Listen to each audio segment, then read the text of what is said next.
good, warm West Virginia welcome to Dr. Carlton.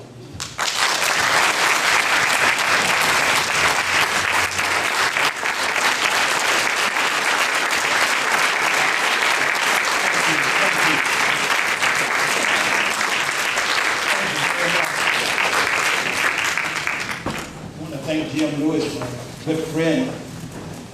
We met over a year ago. Some people you meet and instantly you know that you're kin. And I found Jim Lewis to be a brother indeed. I want to thank Margaret for all of the hospitality that she has shown during my stay. Again, I want to say that I've never dropped out of the air at 17,000 feet. I was looking around to see where was the airport. All I could see were trees. I said, Lord, this is it. But I had a great pilot. Young fellow, you know, I don't know about you, but I get kind of concerned. I guess, you know, as you get older, you look around and you see young guys, 25, 30, flying planes. I want somebody with gray hair. And that's not good either. They don't have the reflexes, they don't have the ability to handle those planes. But you look at everybody, and they're getting younger as you get older.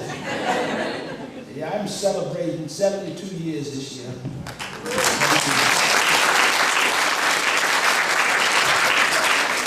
There's Senator Foster.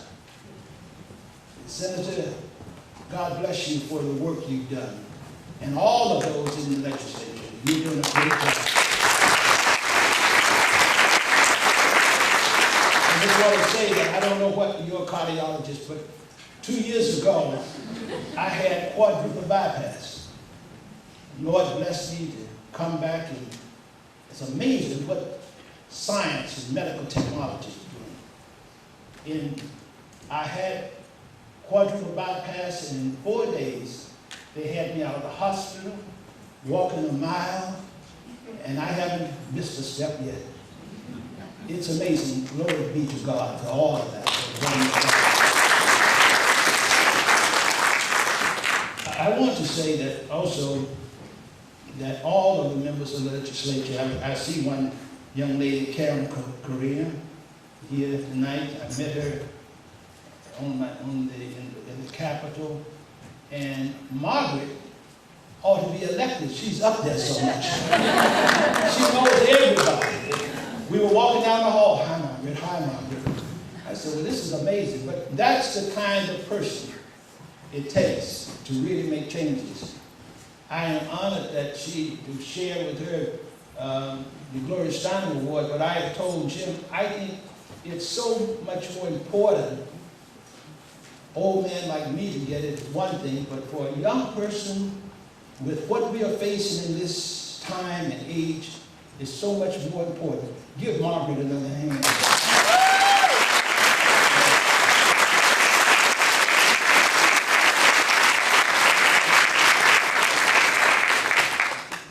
When I came to and another gentleman I want to acknowledge,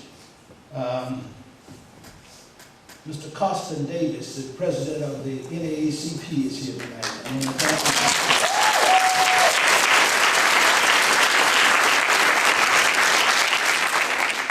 When I came to the coalition in 1996, there was a lady by the name of Mary Jane Patterson, who was an African-American woman with the Presbyterian Church. She said to me, when we formed the Religious Coalition for Reproductive Choice in 1973 as a result of the Roe v. Wade decision, we thought that perhaps we would be in business maybe 5, 6, 7 years. Then we could disband. All of us would go back to our pursuits. 35 years have passed, and she said to me the other day, we are still fighting the same battle. Amazing. That's why every day I get up use the remainder and the balance of my days, because I know this is a battle we cannot afford to lose.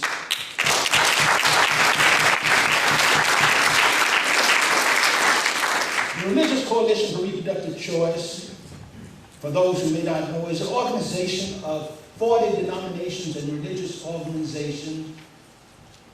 Many of you are part of the denominations: the United Church of Christ, the United Methodist Church, the Episcopal Church, the Unitarian Universalist, Presbyterian Church USA, many Jewish organizations.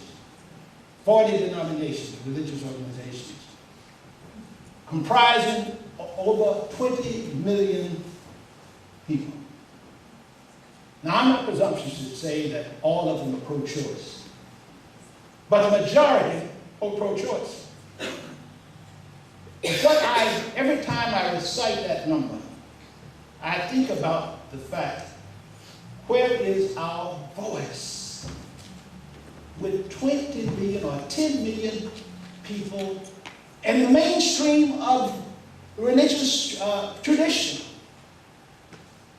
Surrender Lake, one of our posters in this country, excellent poster, did a study for us. And she posed the question, are you pro-choice?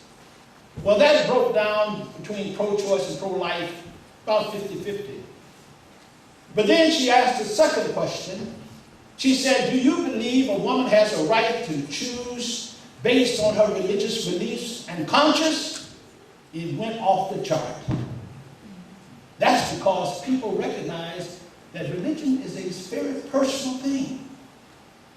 I grew up in a household, I'm grateful to God for a father and grandfather who were progressive people who taught me from the earliest time that everybody has moral agency.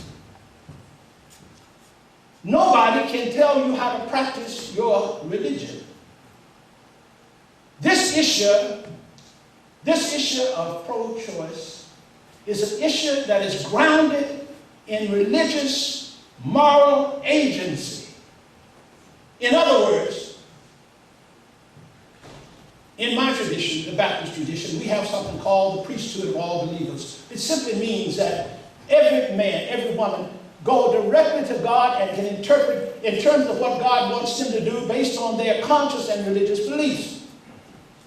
Which means that a woman can make that decision based on her understanding of religious beliefs and her God.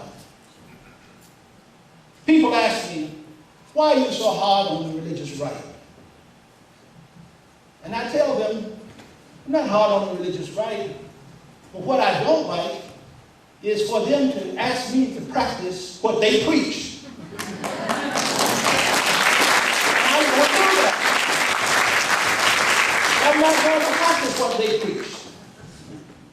And the other thing that I tell them, they said, well, how can y'all have peace? What kind of common ground can you have with your religious right? I said, it's very simple. They said, what is it? Leave me alone. Yes, leave my theology alone. Leave my perspective alone. In the Religious Coalition, I say this all the time. People confuse pro-choice with pro-abortion. They are different. I don't know who's out there, but some of you may be pro-choice, but personally you may not now or any time would elect to have an abortion. It's not important about your personal view. But what I try to tell people, that I'm not pro-abortion, I'm pro-choice.